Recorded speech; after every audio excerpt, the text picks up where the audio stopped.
Hey guys, good to be with you. Just before I get into the text today, just a reminder, next week is we're in person next week, and it's our last one until the break for summer. So come out, we're gonna have a great breakfast for you. We're gonna have coffee, obviously. It's gonna be a great time.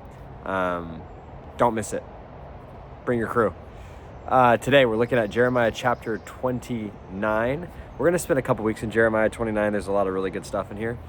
But I'm going to read you verses 4 to 9. Before I do it, just a little bit of context. The context is this.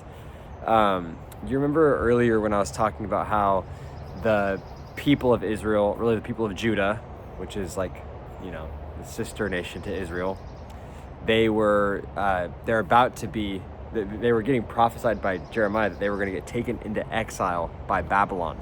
Well, the day has come. They've been taken into exile. They basically didn't obey God at all for a very long time. And this is God's discipline on the nation of Israel. And he basically says, look, you failed, you were disobedient, and you are going to be taken into exile for a long time. Actually, the number is about 70 years, which ends up being a little bit longer. But here's what he says in verses 4 to 9. He says, "This is what the Lord, the God of Israel, says to all those I carried into exile from Jerusalem to Babylon." He says this: "Build houses, settle down, plant gardens, and eat what they produce. Marry and have sons and daughters. Find wives for your sons and give your daughters in marriage so that they too may have sons and daughters. Increase in number there, do not decrease. Also, seek the peace and prosperity of the city to which I have carried you into exile. Pray to the Lord for it, because if it prospers, you will prosper.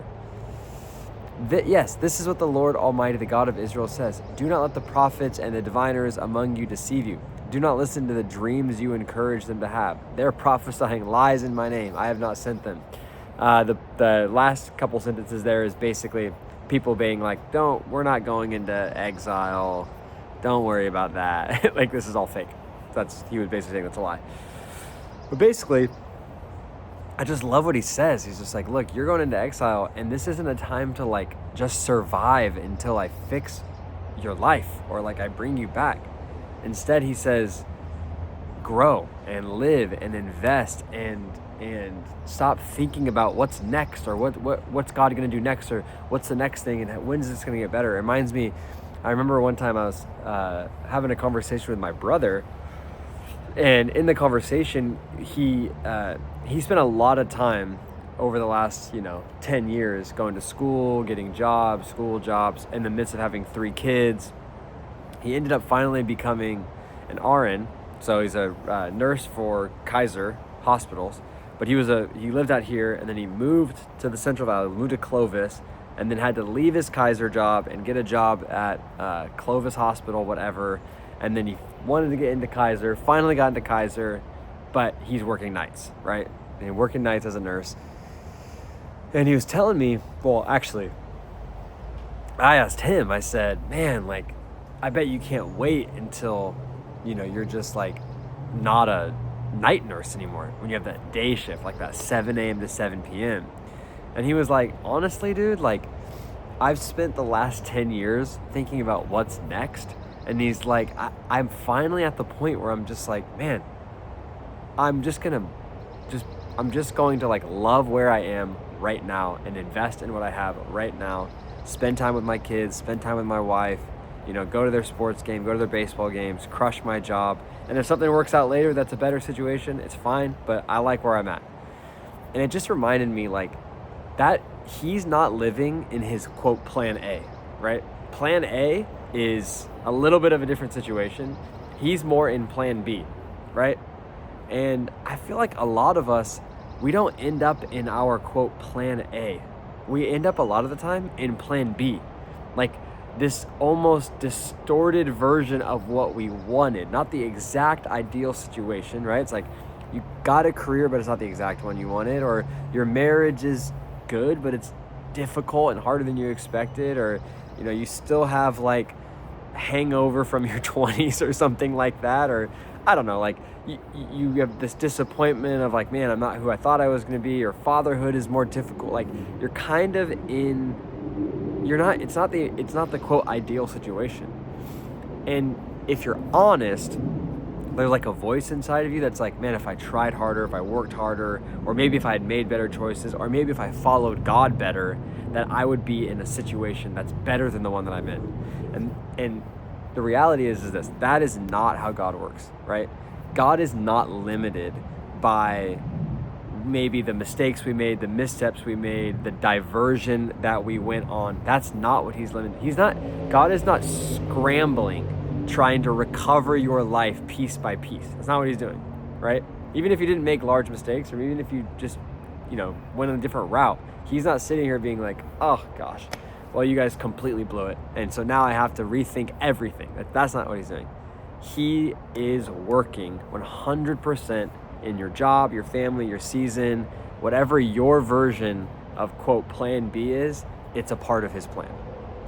Israel was not outside of God's sovereignty, right? Israel, even though it was discipline, even though it was punishment for Israel, God was forming people to trust him deeper. He was not just forming them, but then at the same time teaching them how to follow him through it all, right? And so here's kind of the main thrust of the teaching today. Maybe you aren't where you wanted to be. Maybe you're not where you wanted to be. Maybe it's plan B. Maybe it's not the exact situation that you wanted. Here's the word for you right here. Lean in. Stop waiting for it to click. Stop trying to force plan A. Maybe plan B is God working in you, forming you, making you more obedient, making you more resilient, making you a person who's more humble. He's building something in your quote plan B to prepare you and prep you for your next season. He does not work despite your failures. He works through them. He does not work despite your missteps, despite your diversion, despite your plan B, not the exact situation. He works through your situation. So I hope that this is encouraging, and I hope that it impacts some of you, or a lot of you, where it's just like, hey, maybe I'm in a plan B, but maybe God is using this plan B to make me the man that he wants me to be this whole time.